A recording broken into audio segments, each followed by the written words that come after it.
Então, eu fui fazendo amizades e amizades.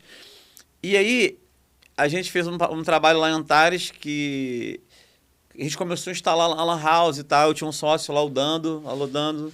Era ruim trabalhar com o Dando, porque as pessoas falavam, tu trabalha com o Dando, vai estar com o Dando. Gessé, Dando, não sei quem.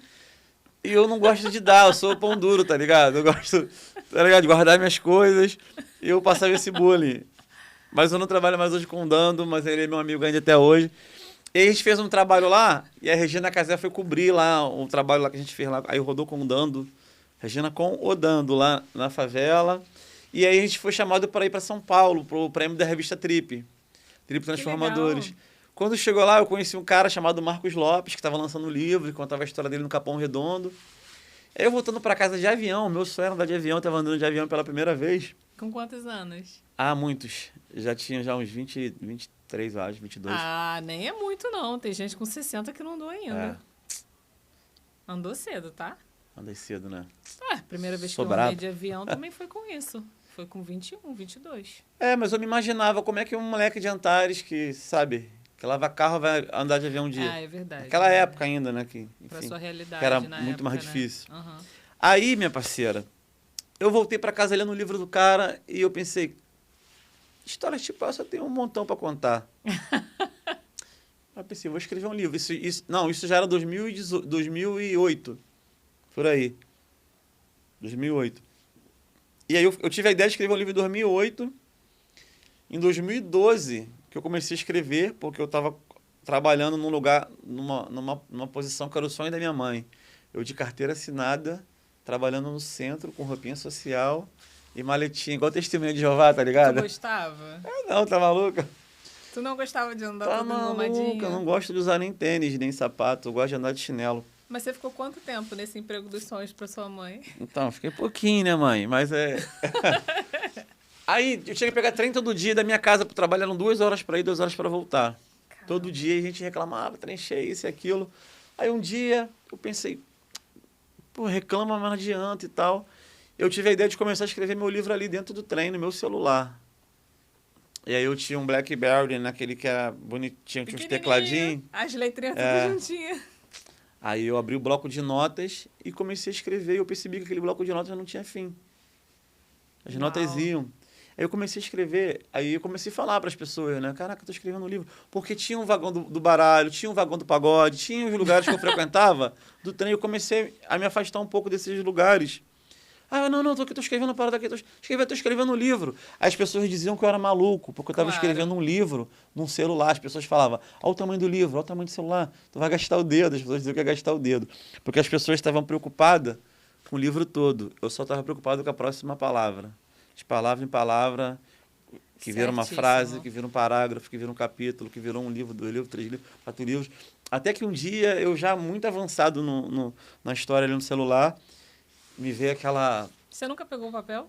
Não, então, enfim, era um processo. Eu escrevia no celular, do celular eu passava para o caderno, do caderno eu passava para o computador. Já eram filtros também, já eram edições que eu já ia fazendo, né? Cada vez que você revê o que você escreve, você vai mudando algumas coisas. Eu queria passar direto do celular pro computador, mas não dava. Eu queria passar do celular direto pro...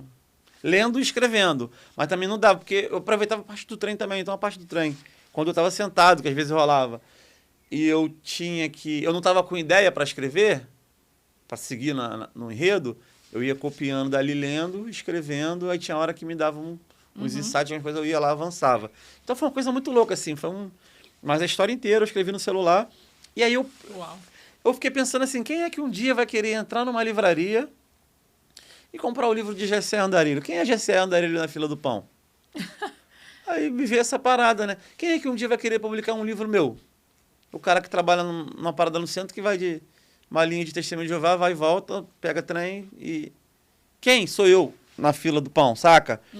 Aí eu pensei você que... mesmo duvidando de você. Não, duvidando não. Tinha certeza que ninguém ia comprar um livro meu naquele momento, com a vida que eu levava, porque ninguém me conhecia, pô, eu seria um desconhecido. Aí eu percebi que, além de escrever, eu precisava fazer algo mais, eu precisava ser conhecido, para alguém ter interesse de ler a minha história, de ouvir a minha história, de publicar a minha história. Então eu comecei a frequentar lugares onde o livro estava inserido, comecei a frequentar sarau de poesia, nem sabia o que era sarau. Comecei a frequentar lançamento de livros de autores que eu nem conhecia, autoras que eu nem conhecia. Comprava o livro e ficava na fila. Caramba, E aí, meu nome é Gerson você Darino. mesmo foi se direcionando para... isso se tornou um sonho para você, publicar o seu livro? Não, virou uma realidade, parceira. Porque eu Não, sabia. na Não, época. já Na era uma época. realidade, porque eu sabia que. Sabe por que eu tô te perguntando isso? Porque isso que você está falando traz um insight muito poderoso, que a gente não pode contar os nossos sonhos para qualquer pessoa. Porque às vezes a pessoa só vai servir ali para falar, te botar para baixo. Tipo, não acredita em você, ficar te zoando, ou ficar te diminuindo e trazer uma energia ruim ali, né? De tipo, fala sério, tá viajando, muito louco. Quem é você? Como você mesmo tá se questionando, né? Quem é você? E outra, o que você falou, né, sobre se colocar nos lugares onde pode te direcionar melhor, né? De você buscar a questão do network, né? Se você quer ser como fulano, você começou a almejar aqueles escritores que já vendiam muito, né? Você precisa estar naqueles lugares, né? Isso me lembrou a história do Caio Carneiro, que eu não sei se você conhece, mas assim... O Caio Carneiro é famosíssimo e o livro dele, O Seja Foda, é um best-seller. Mas quando ele foi lançado, ele disse que ele entrou numa livraria... E ele não encontrava o livro dele.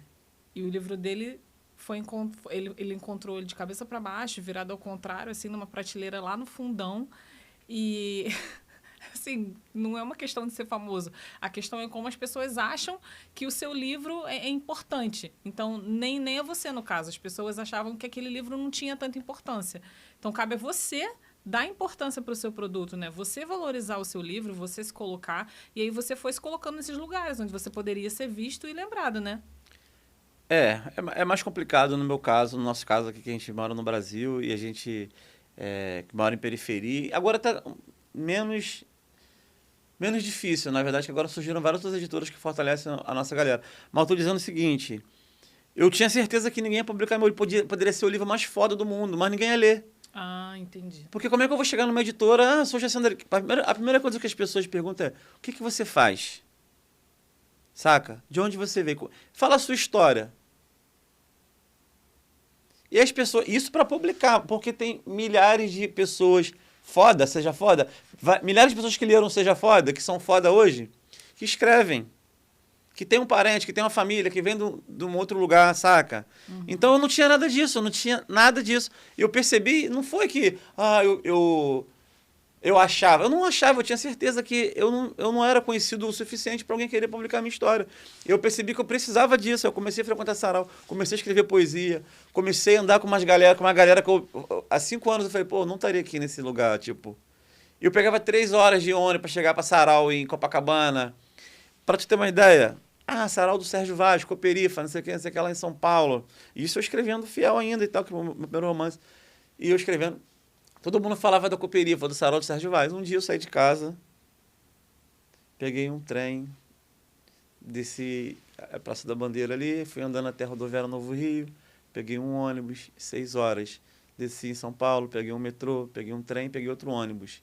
Cheguei no sarau da Cooperifa. Falei uma poesia, filmei eu falando essa poesia, apertei a mão do Sérgio Vaz, irmão, tamo junto, e vim embora. Cara, você queria muito. Meu parceiro,